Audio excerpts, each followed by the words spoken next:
नमस्कार दोस्तों, साहित्य स्टोर में आपका स्वागत है। आज हम MHD 16 से संबंधित उपन्यास जो कि UR अनंत मूर्ति द्वारा लिखा हुआ संस्कार आज हम पढ़ने वाले हैं। और इस उपन्यास पे फिल्म भी बनाई गई है जिसकी नायिका स्नेहलता रेड्डी है, जिन्होंने इमरजेंसी के दिनों में उन पर किए गए अत्याचारों के परिणाम स्वरूप प्राण गंवाने पड़े। यह हिंदी संस्करण उन्हीं की पुण्य स्मृति को समर्पित है। भागीरथी की सूखी सिकड़ी देह को नहलाकर उन्होंने उसे कपड़े पहना दिए। फिर हमेशा की दिनचर्या की तरह पूजा नैवेद्य आदि संपन्न करके देवता के प्रसाद का फूल उसके बालों में लगाया, चरणामृत पिलाया। भागीरथी ने उनके चरण स्पर्श किए और उनसे आशीर्वाद पाया। फिर प्रणेशाचार्य रसोई से एक कटोरी भर दलिया ले आए। पहले आप भोजन कर लीजिए ना, भागीरथी ने क्षीण स्वर में कहा। नहीं, पहले तुम यह खत्म कर लो। 20 वर्षों से लगातार एक ढर्रे से बंधा कार्यकलाप, सुबह का स्नान, संध्या वंदन, रसोई, पत्नी की दवाई, फिर नदी के उस पार जाकर मंदिर में हनुमान जी की पूजा, ऐसी बंधी दिनचर्या थी जिनमें कभी कोई चूक ना होती थी। प्रतिदिन पुराणों की पुण्य कथाओं के अगले अंश को सुनने के लिए भोजन के पश्चात एक एक कर अग्रहार के ब्राह्मण घर के चबूतरे पर जमा होते। शाम को फिर स्नान, संध्या वंदन, पत्नी के लिए मार दबा, रसोई, खाना और फिर चबूतरे पर बैठकर ब्राह्मणों के सामने प्रवचन। कभी कभी भागीरथी कहती, मुझसे बनकर आपको क्या सुख मिला है? घर में संतान तो होनी चाहिए ना, आप एक शादी और कर लीजिए, मुझ जैसे बूढ़े की शादी, कहकर प्रणेशाचार्य हंस देते। अभी 40 भी तो पार नहीं किया है, कहाँ से बूढ़े हो गए हो? काशी जाकर संस्कृत का अध्ययन कर आए हैं आप। ऐसे में कौन पिता आपको अपनी बेटी नहीं देना चाहेगा? घर में एक पुत्र होना ही चाहिए। जब से आपने मेरा हाथ थामा है, सुख कहाँ मिला है आपको? प्रणेशाचार्य मुस्कुरा देते। उठकर बैठने की कोशिश करती हुई पत्नी को लेट जाने के लिए कहते। क्या भगवान कृष्ण ने कहा नहीं है कि फल की इच्छा न रखते हुए कर्म करो? मुक्ति मार्ग के पथिक को ब्राह्मण का जन्म देकर भगवान ने उसकी परीक्षा के लिए ही शायद संसार चक्र में उन्हें बांध दिया है। वे अपने भाग्य को पंचामृत की भांति पवित्र मानते। अपनी रुग्ना पत्नी के लिए उनका मन करुणा से भर भर आता। अपने भाग्य पर वह मानो इतराते और सोचते कि जीवन भर की रोगिणी से विवाह बंधन में बंधकर मेरा जीवन सफल होगा और उसमें परिपक्वता आएगी। भोजन के पहले केले के पत्ते और गौग्रास लेकर पिछवाड़े चरने वाली गौरी नाम की गाय के सामने रखा और गाय के रोमांचित शरीर पर हाथ फेरकर आंखों से लगाते हुए भीतर आ ही रहे थे कि किसी स्त्री की आवाज़ सुनाई दी। आचार्य जी, आचार्य जी। सुनते ही पहचान गए कि यह नारनप्पा की रखैल चंद्री की आवाज़ है।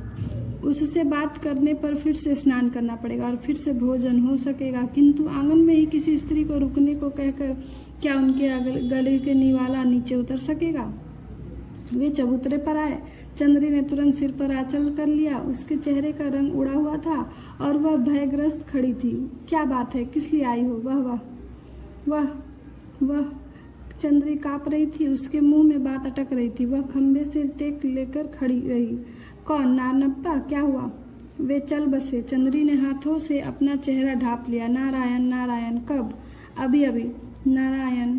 हुआ क्या था उसे? सिसकियां भरते हुए चंद्री बोली, शिवमोग्गा से आए थे तो ज्वर था, खाट पर सो गए, बस 4 दिन ज्वर रहा, पसली के पास गांठ निकल आई थी। फोड़ा जिस तरह फूल जाता है ना, वैसे। नारायण? वही कपड़े पहन प्रणेशाचार्य भागते हुए गरुड़ाचार्य के घर गए। गरुड़ा, गरुड़ा पुकारते हुए उसके रसोई घर में ही घुस गए। नारनप्पा और गरुड़ाचार्य में 5 पीढ़ी का संबंध था। नारनप्पा की नानी और गरुड़ाचार्य की नानी दोनों बहनें थीं। अभी मुंह में कौर रखने ही वाले थे गरुड़ाचार्य जी की। नारायण, गरुड़ा खाना मत खाओ, नारनप्पा गुजर गया है, कहते हुए प्रणेशाचार्य ने दोपहर की गर्मी के कारण पसीने से तर अपने चेहरे को पोंछा। गरुड़ाचार्य सन्न रह गया। उसके और नारनप्पा के बीच के सभी संबंध कभी के टूट चुके थे। फिर भी वह कौर पत्तल में ही छोड़कर उठ खड़ा हुआ। सामने खड़ी पत्नी सीता देवी से वह बोला, बच्चों को खाने के लिए दे दो, कुछ हर्ज नहीं है। दाह संस्कार होने तक हम लोग कुछ नहीं खा सकते। वह प्रणेशाचार्य के साथ बाहर आ गया। समाचार मिलने से पहले ही कहीं पास पड़ोस के लोग भोजन न कर ले, इस शंका से प्रणेशाचार्य ने बड़ी तेजी से जाकर उडुपी लक्ष्मणाचार्य के घर खबर दी। गरुड़ाचार्य ने अधपगली लक्ष्मी देवम्मा और गली में काफी बढ़कर दुर्गा भट्ट के घर में जाकर सूचना दे दी। खबर आग की तरह अग्रहार के शेष 10 घरों में फैल गई।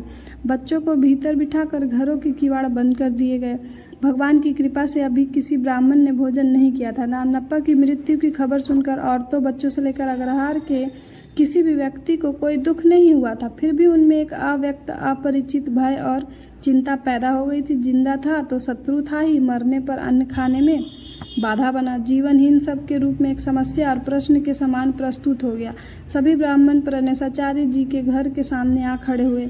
आचार्य के चबूतरे पर जमा होने वाले प्रत्येक पुरुष के कान में उसकी पत्नी ने फुसफुसाकर कहा, जब तक स्वयं प्रणेशाचार्य कोई निर्णय नहीं ले तब तक आप स्वयं ही सब संस्कार के लिए तैयार नहीं हो जाना।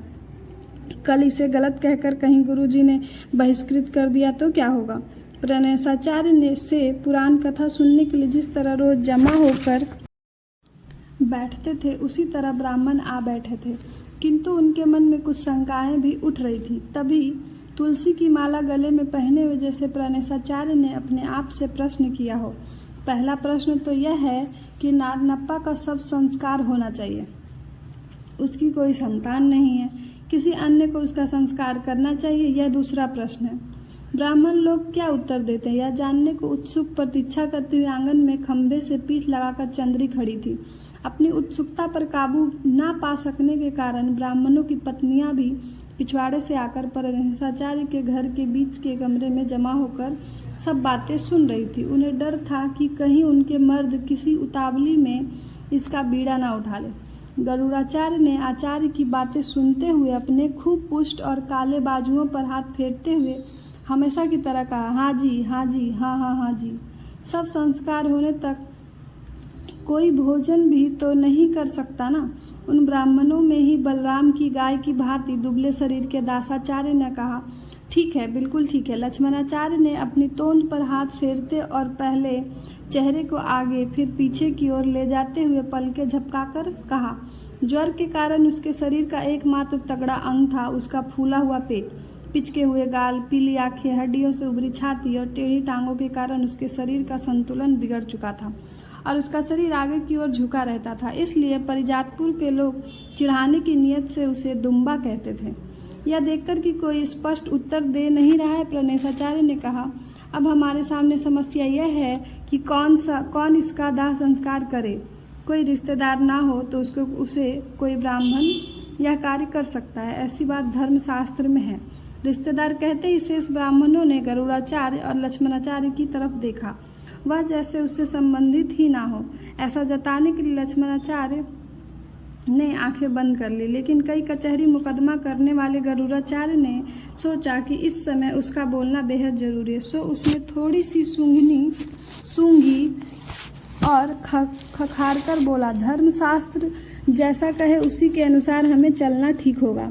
हम लोगों में महापंडित कहलाने योग्य आप ही हैं। आपकी बातें हमारे लिए वेद वाक्य है।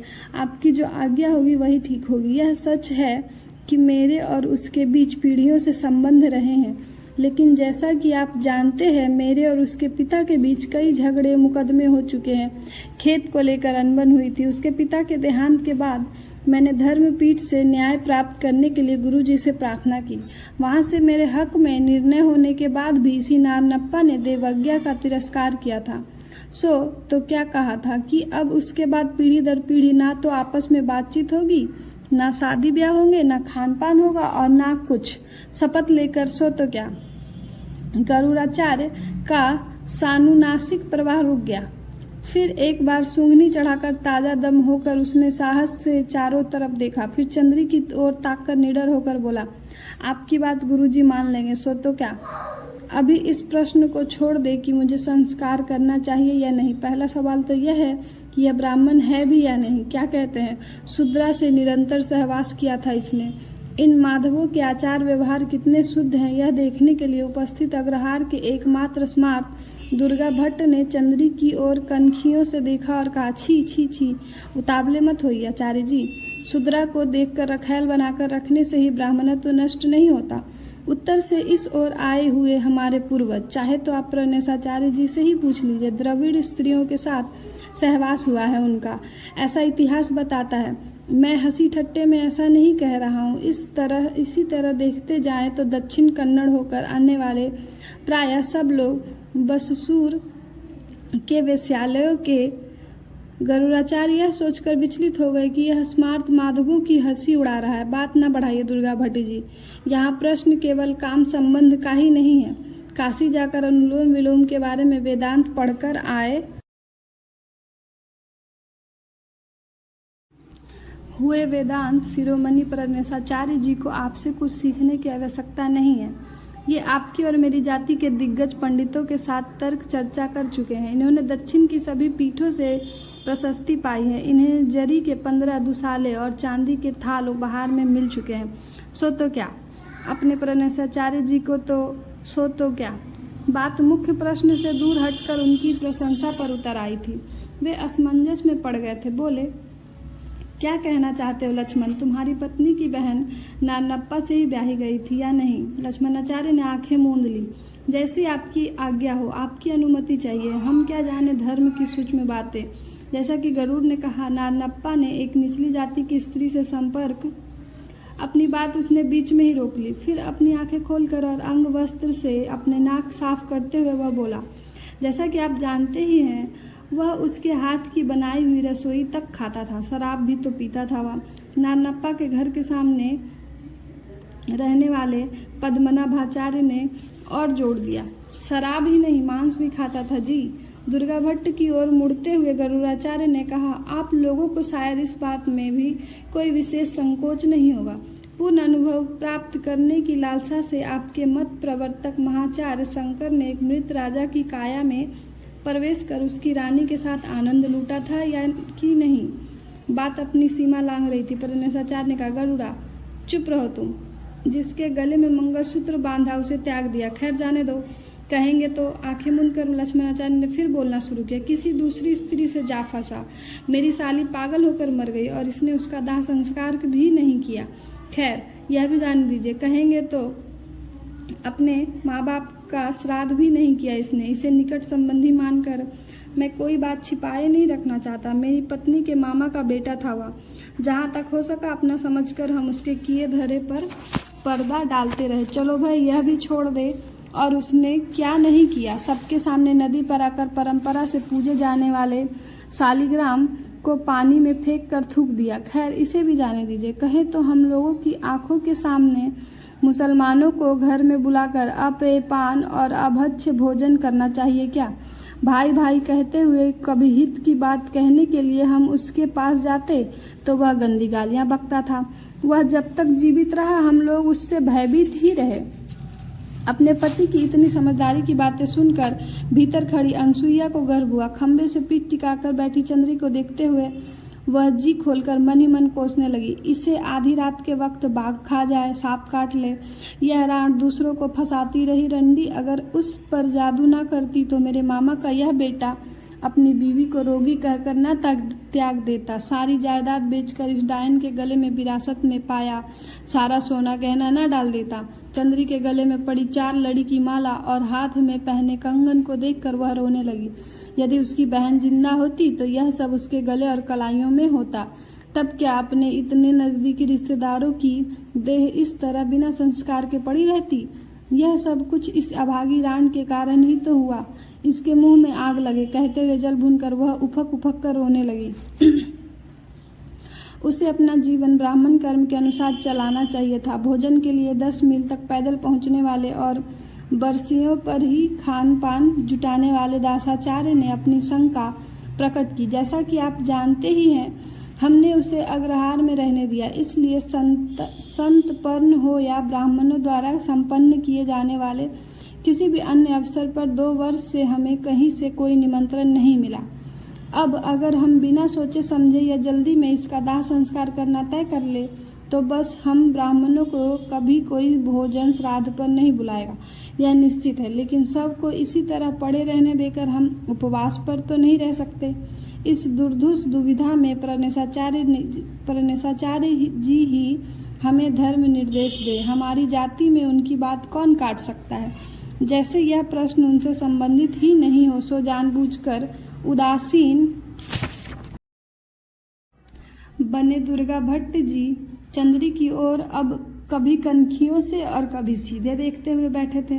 कुंदापुर से प्यार में लाई गई नानप्पा की यह आत्मीय आमतौर पर घर से बाहर नहीं निकलती थी। आज पहली बार अपने पूरे साकार रूप में उनकी नज़रों के सामने खड़ी थी, बिल्कुल वात्स्यायन द्वारा चर्चित चित्रिनी जैसी, लंबी लंबी उंगलियां, उन्नत उरोज। दुर्गा भट्ट ने सोचा, संभोग में तो यह पुरुष को चूस ही जाती होगी। चंचल आंखें अब दुख और भय से कुमला सी गई हैं। उन्हें अपने सोने के कमरे में लगे रवि वर्मा द्वारा बनाए एक चित्र की याद हो आई। झीने आंचल से उभरे कुछ युगल संकोच और लज्जा से छुई मुई बनी मत्स्य गंधा की सी नाक, होठ, आंखें। इसी के लिए तो नानप्पा ने शालिग्राम को नदी में फेंक दिया था। मांस मदाहार भी किया तो इसमें आश्चर्य की कोई बात नहीं, उसमें साहस था। यवन कन्या से शादी करके कविराज जगन्नाथ ने अपने श्रृंगार शतक में उसे मलेच्छ कन्या के उरोजों का कैसा वर्णन किया है। आज उसकी याद आई। यदि प्रणेशाचार्य यहाँ नहीं होते और नानप्पा का शव यहाँ नहीं पड़ा होता तो वे इन अरसिक ब्राह्मणों के सामने उस श्लोक को सुनाकर उसकी पूरी व्याख्या कर देते। कामानुराना अर्थात नानप्पा की तरह रहने वाले लोगों को न भय न लज्जा। फिर यह देखकर कि सभा एकदम चुप है, दुर्गा भट्ट ने कहा, हमें जो कुछ कहना था कह चुके, वह मर चुका है। उसकी बुराइयां खोद खोद कर निकालने से लाभ भी क्या है। उस अब प्रणेशाचार्य जी अपना मत कहें, जैसे आपके लिए वैसे मेरे लिए भी वे गुरु के समान है। गरुड़ाचार्य का अपना मत है, उसे अपनी बात कहने का पूरा अधिकार है। सारे अग्रहार के ब्राह्मणत्व की रक्षा का दायित्व अपने कंधों पर समझते हुए और अपनी ही बात को तोलते हुए प्रणेशाचार्य ने रुक रुक कर कहा। उसके और अपने बीच के झगड़े और शपथ की बात गरुड़ ने कही। उसके लिए धर्मशास्त्र में परिहार है, शांति करवानी चाहिए, गोदान देना चाहिए, किसी तीर्थ की यात्रा करनी चाहिए। यह सब खर्चे की बातें हैं, यह सब व्यय तुमको करना चाहिए। यह कहने को अथवा आदेश देने का अधिकार मेरा नहीं है। अब रहे लक्ष्मण दास और अन्य लोगों को उठाए गए प्रश्न। नानप्पा सतकुल में जन्मे ब्राह्मण की तरह नहीं रहा, इससे अग्रहार की उपख्याति हुई। यह एक गंभीर प्रश्न है, इसका उत्तर मुझे नहीं सूझ रहा है। कारण यह है कि उसके द्वारा ब्राह्मणत्व त्याग देने पर भी ब्राह्मणत्व ने उसे नहीं त्यागा, उसका बहिष्कार नहीं किया। शास्त्रों के अनुसार चूंकि वह बिना बहिष्कृत हुए मरा है, इसलिए वह ब्राह्मण रहकर ही मरा है। देखा जाए तो जो ब्राह्मण नहीं है उन्हीं को उसके शव को स्पर्श करने का अधिकार नहीं है। उनके लिए उनके शव को स्पर्श करने को छोड़ देंगे तो हम अपने ब्राह्मणत्व की ही प्रवंचना करेंगे। इतना सब होने पर भी उसका रहन सहन देखकर, उसके बारे में सुनकर आप लोगों को संस्कार करना चाहिए या नहीं, यह कहने में मुझे अभी संशय हो रहा है। क्या करना चाहिए? धर्मशास्त्र इस बारे में क्या कहते हैं? दोष परिहार के लिए शांति उपाय इत्यादि तो होंगे, या कि इतने में सारे ब्राह्मण चकित रह गए। औरतें बाहर चबूतरे पर आ गई। किसी को भी अपनी आंखों पर विश्वास नहीं हो रहा था, जबकि चंद्री ने अपनी सोने की माला और हाथों के कंगन आदि उतार कर प्रणेशाचार्य के सामने रख दिया और बोली। उनके संस्कार के लिए फिर पहले वाली जगह पर जाकर खड़ी हो गई। औरतों ने हिसाब लगाया, 2000 का तो सोना होगा ही। वे एक एक कर अपने पतियों के चेहरे की तरफ देखने लगी। ब्राह्मणों ने सिर नीचे कर लिए। उन्हें भय होने लगा था कि सोने के लालच में कहीं वे अपना ब्राह्मणत्व तो नष्ट ना करने के लिए तैयार हो जाएंगे।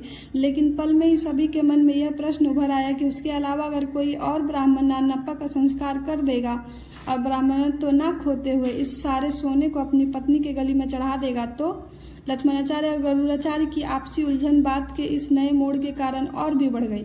यदि कोई आसानी से मिलने वाले इस सोने को निर्लज्जता से ले लेता है और उसका ब्राह्मणत्व भी बचा रहता है तो कोई मामूली सी गाय दान में देकर इहलोक और परलोक दोनों का लाभ मिल सकता है। फिर दुर्गा भट्ट ने सोचा, ये माधव नानप्पा का संस्कार तो करे, मैं गांव गांव जा इनकी बखिया उधेड़ दूंगा। दासाचार्य आदि गरीब ब्राह्मणों के मुंह में पानी भर आया और उसकी आंखें नम हो गई। यह गरुड़, यह लक्ष्मण कहाँ? हम लोगों को नारनप्पा का संस्कार करने देंगे? अकेले प्रणसाचार्य जी तो ऐसा त्याग भाव दिखाकर चंद्री ने सब कुछ बिगाड़ दिया। यूं सोचकर वे लोग व्यथित हो उठे। प्रणसाचार्य एकाएक चिंतित हो उठे। अपनी सद्भावनाओं की ऐसी अभिव्यक्ति से चंद्री ने यह नया विघ्न क्यों कर पैदा कर दिया? कौन कब राजी हो गए? इस आशंका से प्रत्येक ब्राह्मण नारनप्पा द्वारा अपने प्रति किए गए अन्याय के बजाय दूसरों के प्रति किए गए अन्याय के बारे में अब बढ़ चढ़कर साफ साफ शब्दों में कहने लगा। किसने गरुड़ाचार्य के बेटे को घर छोड़कर फौज में भर्ती होने के लिए उकसाया था? नारनप्पा ही ने ना। प्रणसाचार्य ने उसे वेदाध्ययन करवाया था, लेकिन असर हुआ नारनप्पा का ही। हमारे सारे बच्चों को बिगाड़ने की जैसे उसने जिद पकड़ ली थी। अब बेचारे लक्ष्मणाचार्य जी के दामाद को ही लीजिए। अनाथ बच्चे का पालन पोषण किया और अपनी बेटी को देकर विवाह किया, किंतु नारनप्पा ने उसकी भी मति भ्रष्ट कर दी। महीने में एक बार भी उसकी शक्ल नजर आना मुश्किल हो गया है। चलो इन बातों को भी छोड़ दे तो गजानन कुंड की मछलियां एक जमाने में भगवान की मछलियां मानी जाती थी। कहा जाता था कि जो कोई उसे पकड़ेगा वह खून की कैद करके मर जाएगा, किंतु यह चंडाल इस श्राप पर ध्यान न देकर मुसलमानों के साथ वहां गया और इसने बारूद बिछाकर उन मछलियों को मार दिया। अब तो शूद्र भी वहां जाकर मछलियां पकड़ रहे हैं। ब्राह्मणों का प्रभाव कम करने वाला कैसा अधम था यह! अपने अग्रहार का तो नाश किया ही, साथ ही परिजातपुर के बच्चों को भी बिगाड़ गया। उन्हें नाटक और ड्रामों की लत लगा गया। उस चंडाल का बहिष्कार कर देना चाहिए था। क्या कहते हैं? यह कैसे हो सकता था गरुड़? बहिष्कार करोगे तो मैं मुसलमान हो जाऊंगा, यह उसकी धमकी थी। पहली एकादशी के दिन मुसलमानों को अग्रहार में बुलाकर उसने भोजन करवाया। कहता था बहिष्कार करके तो देखो मैं मुसलमान हो जाऊंगा और तुम सबको खंबे में बंधवा कर तुम्हारे मुंह में गोमांस ठूस दूंगा और देखूंगा कि तुम्हारा ब्राह्मणत्व तो मिट्टी मिट्टी हो जाए। यदि वह मुसलमान हो जाता तो उसे अग्रहार से बाहर निकाल देने का कोई तरीका कानून ही नहीं था। बताइए तो ऐसी परिस्थिति में क्या करना चाहिए था? क्या खुद प्रणसाचार्य जी अब हाथ बांध कर नहीं बैठ गए थे? आम की चटनी लगी और रोटी का प्रथम कौर मुंह में डाल भी ना पाए थे कि दासाचार्य को भोजन छोड़ उठ आना पड़ा था, इसलिए वे क्षुब्ध थे। उन्होंने बात बढ़ाई। उसके पिता के मरने के बाद उसके पिछवाड़े में लगे शहद जैसे मीठे कटहल का एक टुकड़ा भी किसी ब्राह्मण के मुंह में नहीं पड़ सका। सोने की ओर आंखें फाड़कर देखती हुई स्त्रियों को अपने पुरुषों की बातें सुनकर निराशा हुई। गरुड़ाचार्य की पत्नी को यह सोचकर बड़ा क्रोध आया कि यह बात कहने का लक्ष्मणाचार्य को क्या अधिकार था कि उनका बेटा मिलिट्री में चला गया है। और लक्ष्मणाचार्य की पत्नी अनुसुईया को भी गरुड़ाचार्य पर क्रोध आ रहा था, क्योंकि उसके दामाद के बारे में भी कहने का अधिकार ना था। यह सोचकर कि यह कैसी परीक्षा की घड़ी आ गई है, प्रणसाचार्य ने जैसे स्वागत ही कहा, तो अब क्या उपाय करें? अग्रहार में सब रखकर हाथ पर हाथ धरे बैठना कहाँ तक संभव है? सनातन धर्म के अनुसार अग्रहार से सब ले जाने और संस्कार करने तक देवता पूजा, स्नान, संध्या वंदन, भोजन आदि कुछ भी नहीं किया जा सकता। और क्योंकि उसका बहिष्कार नहीं हुआ था, ब्राह्मणों के अतिरिक्त और कोई भी उसके शव को छू नहीं सकता। बहिष्कार न करने के कारण ही तो यह दुविधापूर्ण स्थिति उत्पन्न हुई है। बहुत अरसे से नारनप्पा का बहिष्कार करने के असफल प्रयत्न में लगे गरुड़ाचार्य ने कहा, तब मेरी बात आपने सुनी नहीं। फिर बात को आगे बढ़ाते हुए बोले, लेकिन अगर वह मुसलमान हो जाता तो हम लोगों को अग्रहार ही छोड़ देना पड़ता। तब हमें कोई दूसरा मार्ग भी नजर नहीं आया था। सभी ब्राह्मण इस बारे में एक राय के थे। दिन भर उपवास की कल्पना कर दासाचार्य परेशान हो रहा था। उसे एक बात सूझी। तुरंत उठकर खुशी से बोला, सुना है कि परिजातपुर के ब्राह्मणों और नारनप्पा में अच्छी खासी दोस्ती थी, खाना पीना भी चलता था। वहां चलकर पूछ लेते हैं, उनके आचार व्यवहार हमारी तरह कठोर नहीं है। परिजातपुर के ब्राह्मण स्मार्ट है। एक बार किसी विधवा को गर्भ रह गया था तो अग्रहार के लोगों ने इस बात को छिपाया था। सुनते हैं कि जब श्रृंगेरी के गुरु को उसकी सूचना मिली तो उन्होंने सारे अग्रहार का ही बहिष्कार कर डाला। कुल मिलाकर परिजातपुर के लोग सुखी हैं। नेम निष्ठा के नाम पर उछलते कूदते नहीं, सुपारी की खेती करने में कुशल है, काफी संपन्न है, इसलिए दुर्गा भट्ट को उनसे सहानुभूति है। फिर वह खुद ही स्मार्ट है, इस कारण उसे उन पर गर्व भी है। कभी कभी वहाँ चुपचाप जाकर उपमा, चिवड़े और कॉफी का सेवन भी कर चुका है।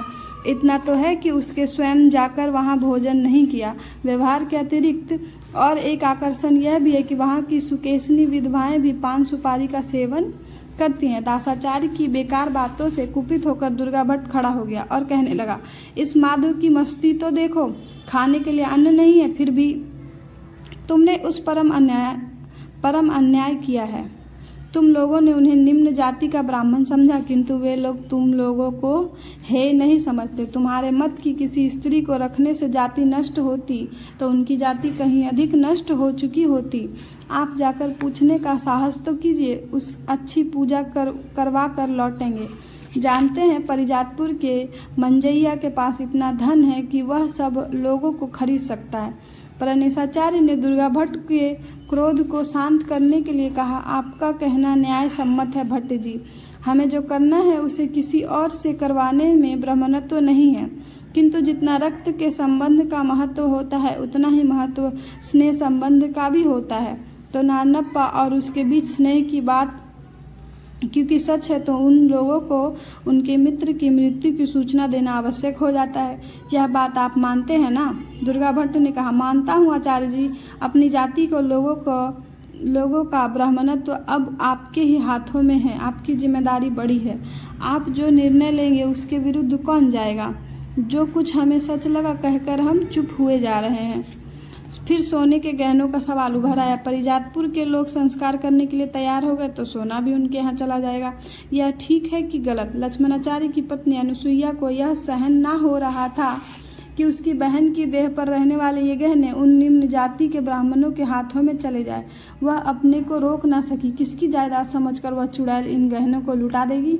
सब कुछ ठीक ठाक रहता तो ये गहने मेरी बहन के होते, कहकर वह रोने लगी। अपनी पत्नी की बात लक्ष्मणाचार्य को जच गई, किंतु अपने मर्द होने पर आँच न आने की बात का ख्याल वह रोब से बोले, पुरुषों की बातों में तुम अपनी टांग क्यों अड़ाती हो? चुप रहो। गरुड़ाचार्य को भी गुस्सा आ गया। बोला, ठीक है, धर्मपीठ के न्याय के अनुसार यह सोना मुझे मिलना चाहिए। प्रणेशाचार्य को बड़ी कोफ्त हुई। बोले, आप जरा शांत रहिए। हमारे सामने अभी सब पड़ा है जिसका संस्कार होना शेष है। गहने सोने की बात मेरे सामने ना करे। पहले परिजातपुर वालों को सूचना दीजिए। यदि वे संस्कार करना चाहें तो उन्हें करने दीजिए। फिर उन्हें तसल्ली देने के लिए बोले, आप लोग अब जाइए। मैं जरा मनुस्मृति आदि शास्त्रों में इस विषय को देखूंगा। शायद कहीं इस संकटपूर्ण स्थिति का समाधान मिले। तो वह खड़े हो गए। चंद्री ने आंचल सिर पर ओढ़कर प्रणेशाचार्य की ओर आंख दृष्टि से देखा।